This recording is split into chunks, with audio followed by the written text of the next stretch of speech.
मैं तो घर से बाहर निकला था, जब गुरुकुल में आया था तब कभी कभी मुझे भी मां की बहुत याद आती थी, क्योंकि मां मुझसे बहुत प्यार करती थी। मां के बहुत अरमान थे मुझसे भी। मुझे याद है मेरा बचपन, मां बार बार कहती थी, बेटा तू बड़ा होगा, बहुत बड़ा ऑफिसर बनेगा, बहुत बड़ा आदमी बनेगा, तू बहुत पैसे कमाएगा, हमारे लिए भी लाएगा, इस देश में, इस गांव में हमारा सम्मान बढ़ेगा। बेटा हमारे अपनों ने हमको बहुत सताया है, बहुत मारा है, बहुत हमारे साथ में दुर्व्यवहार किया, बेटा तू बड़ा हो जाएगा, तुम्हारी रक्षा करेगा। क्या मेरी मां के मुझसे कुछ अरमान नहीं थे? मैं 15-16 साल की उम्र में घर से निकला,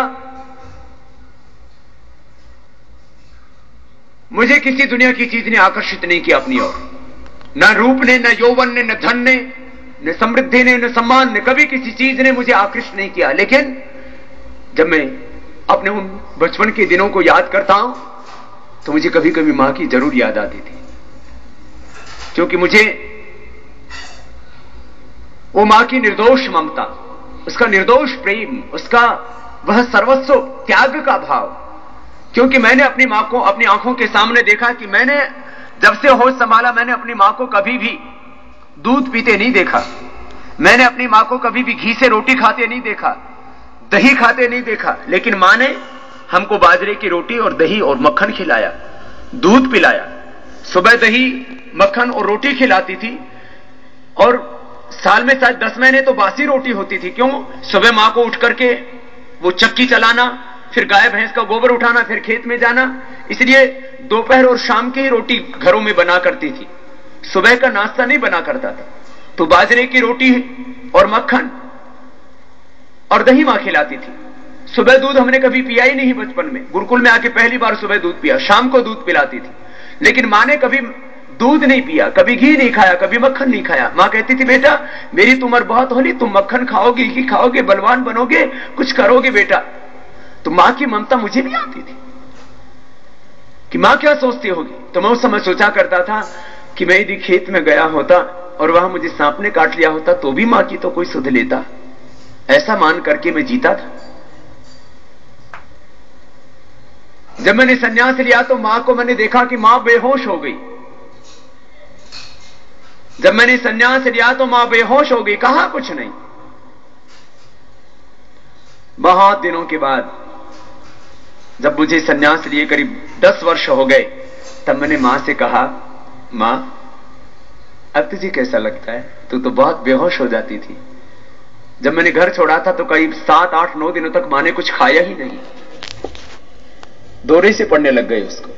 क्योंकि छोटा सा बच्चा घर से बाहर चला जाए, वो बार बार सोचती थी मेरा बच्चे ने खाना खाया होगा कि नहीं, उसको कहीं बिछोना मिला होगा कि नहीं, उसको वो सुरक्षित होगा या नहीं, पता नहीं कहां होगा, क्या कर रहा होगा। मैंने तो 16 साल की उम्र में करीब घर छोड़ दिया था। मैंने 10 साल के बाद संन्यास लेने के बाद मैंने मां से कहा, मां अब कैसा लगता है? बोले बेटा अब तो तेरे जीवन को देखती हूं, तेरे काम को देखती हूं बेटा, अब तो तूने हमारी कई पीढ़ियों को तार दिया। मैं बहुत खुश हूं बेटा, तूने इस पूरे कुलवंश की, इस देश की इज्जत बढ़ा दी बेटा, मैं बहुत खुश हूं। हो सकता है शुरू में आपकी मां को कष्ट लगे, हो सकता है आपके पिता के दिल को ठेस पहुंचे, हो सकता है आपको भी शुरू में लगे कि मैं कहां जा रहा हूं। अरे आपके सामने तो एकदम साफ रास्ता है और लक्ष्य है, मेरे सामने तो कुछ भी नहीं था। मेरे सामने तो बस एक ध्येय था, मुझे ऋषि दयानंद का अनुगामी बनना है, मुझे व्याकरण पढ़ना है, मुझे मैकाले की शिक्षा पद्धति से अध्ययन नहीं लेना, मुझे तो अष्टाध्यायी पढ़ने, मुझे महाभाष्य पढ़ना, मुझे वेद पढ़ने, मुझे दर्शन पढ़ने, मुझे उपनिषद पढ़ने, मुझे तो अपने ऋषियों की परंपरा को आगे बढ़ाना है। मैं गुरुकुल में आ गया, मेरे सामने तो कोई ध्येय नहीं था बड़ा, ऐसा कोई आगे रास्ता नहीं था। मैं घर से निकला, किस गुरुकुल में जाना मुझे कुछ नहीं पता था। एक गुरुकुल में गया, वो आज मुझसे बहुत प्यार करते हैं। उन स्वामी जी ने कहा, बेटा तेरे ने छोटी छोटी दाढ़ी मूंछ आने लग गई है, बहुत मामूली मामूली शुरू हुई थी, हम जिनके दाढ़ी मूंछ आनी शुरू हो जाती है उनको रखते नहीं है। दूसरे गुरुकुल में गया, बोले हम दाढ़ी मूंछ वालों को रखते हैं। मैंने कहा गए काम से। फिर तीसरे गुरुकुल में गया। मैंने कहा गुरुजी महाराज, आचार्य प्रद्युम्न जी के महाराज, तीसरे गुरुकुल में गया। मैंने कहा गुरुजी महाराज आप ही रख लो अब, क्योंकि वो गुरुकुल मेरे जिस गांव में मैं पैदा हुआ उस गांव के ज्यादा दूर नहीं था, 15-20 किलोमीटर के दायरे में था। मैं सबसे पहले घर छोड़ करके उत्तर प्रदेश में मेरठ में पहुंचा था। सबसे पहले तो मैं आ गया था रुड़की में, कभी बसों में बैठा ही नहीं था टिकट लेकर के।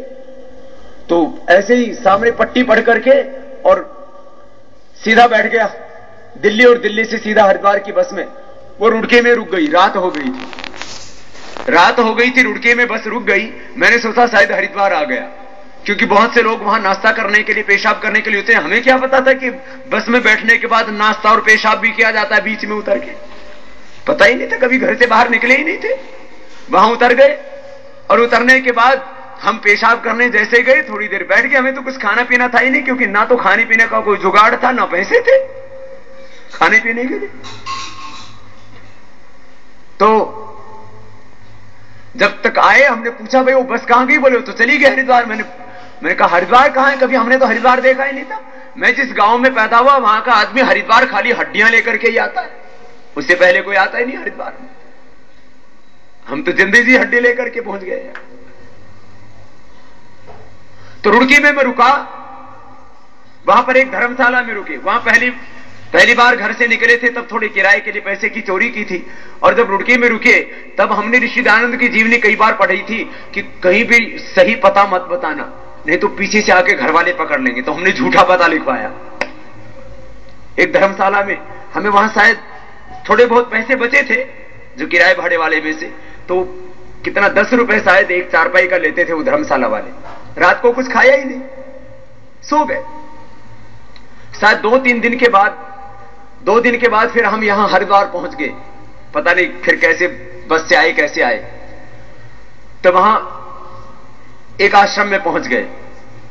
फिर वहां उन्होंने कहा यहां तो पढ़ाई का प्रबंध नहीं है, वहां दूसरी जगह जाओ। वहां गए तो एक महाराज वहां वो चावल का क्या होता है, चिवड़ा खा रहे थे।